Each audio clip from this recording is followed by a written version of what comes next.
We are little meatball men, singing our little meatball song. We are little meatball men. Join us, please, and sing along. Welcome to MsMojo, and today we're counting down our picks for the top 10 SNL sketches that feel like a fever dream. Wow, this diner has incredible set design. Will you join in our crusade to keep the lobster from this pot? For this list, we'll be looking at the most inexplicable, strangest, and/or unconventional comedic premises in Saturday Night Live's history. Did we forget a crazy sketch worth mentioning? Let us know which one in the comments below. Number 10, Evil Boss. While conducting a job interview, Will Ferrell's strict employer shows off his true self. I'm a professional! Do you hear me? Do you understand me? Yes, Mr. Tarkanian. This includes all kinds of verbal and physical abuse directed at his employees. The boss goes out of his way to wreak havoc in the office, crossing every line and decency standard in the process. Dad, Raven! I'm sorry. Office politics. Sometimes I think this place is like Ally McBeal. Ferrell has the ability to switch between raw fury and pleasantries in one funny moment after the other. At the point where a worker arrives with a trident, the surreal skit gets even crazier in the best way possible. And I want a big piece of you there! Oh, Scott Jurgensen! I love it! I love it! This premise might not be for the faint of heart, but it definitely goes where few sketches have gone before. Number 9, Spelling Bee. Will Forte is no stranger to creating the weirdest characters in his skits. For this spelling competition, his contestant takes the stage to work his way through a basic word. Could you spell the word, please? No. He seems to be heading in the right direction before rogue letters start to come out. Business. BRDTFKLMG.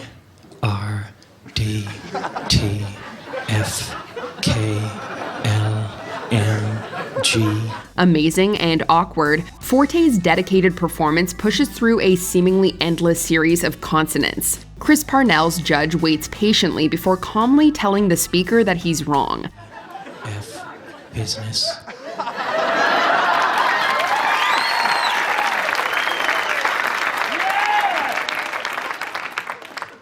Wrong.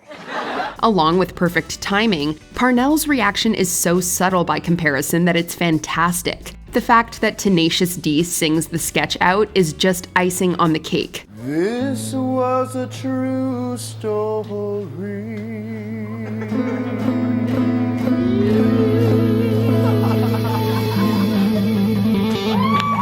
Number 8, Cologuard.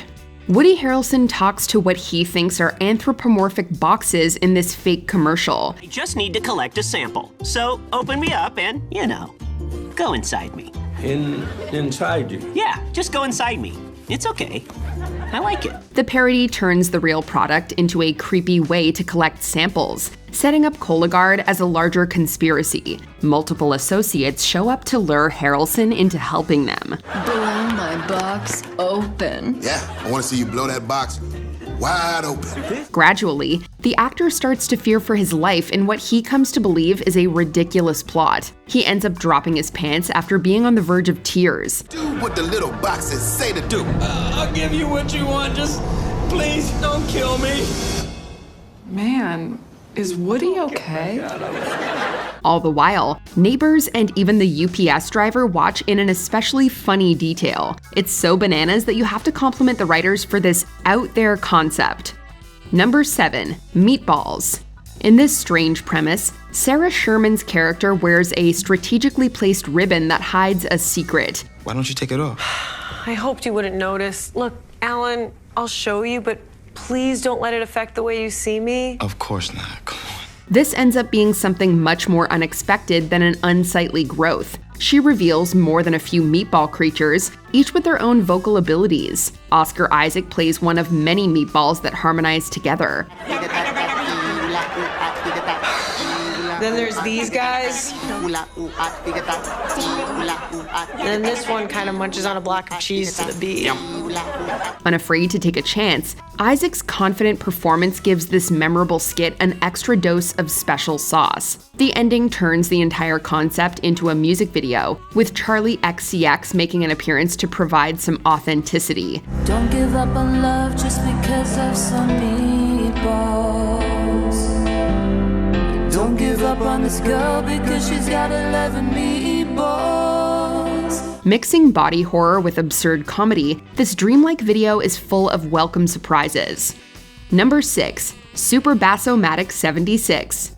In the earliest years of SNL, Dan Aykroyd played all sorts of wild and crazy characters. This spokesperson tries to sell a blender that's for grinding up bass. Yes, fish eaters, the days of troublesome scaling, cutting, and gutting are over. Because Super BASS-O-MATIC 76 is the tool that lets you use the whole bass with no fish waste without scaling, cutting, or gutting. Instead of mixing up the usual foods, this slimy personality tries to convince his audience to use it for fish. Aykroyd's performance perfectly captures the sleazy businessman energy of many infomercials. Now adjust the control dial so that bass is blended just the way you like it. With an unconventional product to sell, he keeps a straight face through an unexpected script that also includes a testimonial. Wow, that's terrific bass! The whole thing seems like a commercial you see on late-night TV that makes you question whether or not you're dreaming. Number 5. Potato Chip. Will Forte and Jason Sudeikis play Southern gentlemen talking about the space program here. It's already a hilarious premise, but things only get stranger from there. Forte's character is obsessed with his bowl of potato chips. I'm gonna go into the other room and I'm gonna expect you to not touch any of those potato chips. Your potato chips are safe in my presence. Before leaving the office, he tells Sudeikis' interviewee to not touch them. It's such an out-of-left-field thing to base a sketch around that you have to laugh. What would you say if I told you that that man, right there, is nothing but a common potato chip thief? Potato chip thief! The chip dispute ends up becoming a mix between a Tennessee Williams play and an anti-comedy masterpiece. I do the potato chip. I knew it. Oh, God.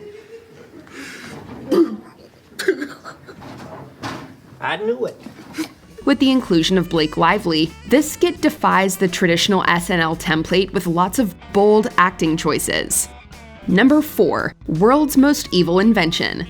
During a villainous meeting, various evil people show off their gadgets in order to decide who has the best one. As you know, it is time for the Mad Scientist Society's annual Most Evil Invention in the World contest. The comical antagonists showcase designs of more traditional weapons until Dwayne "The Rock" Johnson's character arrives. Introducing a normal-looking robot, the newcomer describes the outrageous ability of his invention. So, do I win the contest? It seems like I win? Seems like I win. Oh my God! What's wrong? What's wrong? My most evil idea was a blizzard in July. It's shocking enough to offend the already antagonistic audience. This might be the peak of any other sketch, but the writers are only getting started as Johnson's inventor eventually invites everyone to White Castle. Get out of here now! Well, let's just go talk it over at the restaurant across the street with the medieval decor and the little miniature beef sandwiches. The Master of Ceremonies eventually interrupts everyone with a hysterical monologue that segues into an unexpected ad for the fast food chain. It's a skit that flies in the face of both convention and political correctness. With juicy beef and onion sandwiches from White Castle, America's medieval sandwich restaurant. White Castle. We'll serve anybody. Number 3. Beers. Beck Bennett and Kyle Mooney are perfect at playing awkward housemates, especially with the likes of Larry David being there to back them up. The latter shows up as a guest and just seems to be interested in drinking. Things ramp up as David's character ends up lashing out and trashing furniture. Hey, what's going on in here? Me and Mario were just goofing around. Right, Mario? Yeah, just goofing around. The Curb Your Enthusiasm star manages to slip right into a role that's nothing like he's ever done. By the end, he can even stab Mooney's character and make it funny. Why would I do this? Because you're addicted. Admit it. You're right, I admit it. I need help. Great, let's drink. Add in some wild transitions and you've got a formula for alt comedy success. Number 2, Diner Lobster. Taking his life into his own hands, Pete Davidson's character orders lobster at a diner. The decision shocks the establishment so much that they turn the scene into a musical. Who's this guy? I thought that there was an unspoken rule that lobster in a diner's never cool. Parodying Les Miserables, the SNL cast unleashed their singing talents for this absurd sketch. Kenan Thompson's star turn as a lobster in a giant tank is just one highlight of the performance. Even Davidson can't keep a straight face during the medley, likely losing it because of the ridiculous visuals on display. Will you join in our crusade to keep the lobster from this pot? Will you drop the masquerade and give our BLT a shot? Additional costumes, set design elements, and John Mulaney's presence also make this a gripping watch. When the churning in your house matches the burning of its shell, you'll know why lobsters in a diner never sell. Before we unveil our top pick, here are a few honorable mentions. Maine Justice. Wild accents and southern charm fuel this cuckoo skit that's apparently set in Maine. And I hereby sentence you to eat one of the spiciest bowls of jambalaya you'd ever seen. You'd ever likely to encounter. Wario. Elon Musk plays the villain in a courtroom sketch that's weird beyond words. Wario, is it true, as many have put forward today, that you are evil? No, I am not the evil. I just misunderstood. New toilet. Benedict Cumberbatch reveals the next evolution of toilets in an incredible concept. Just what do you think you're doing? Changing everything.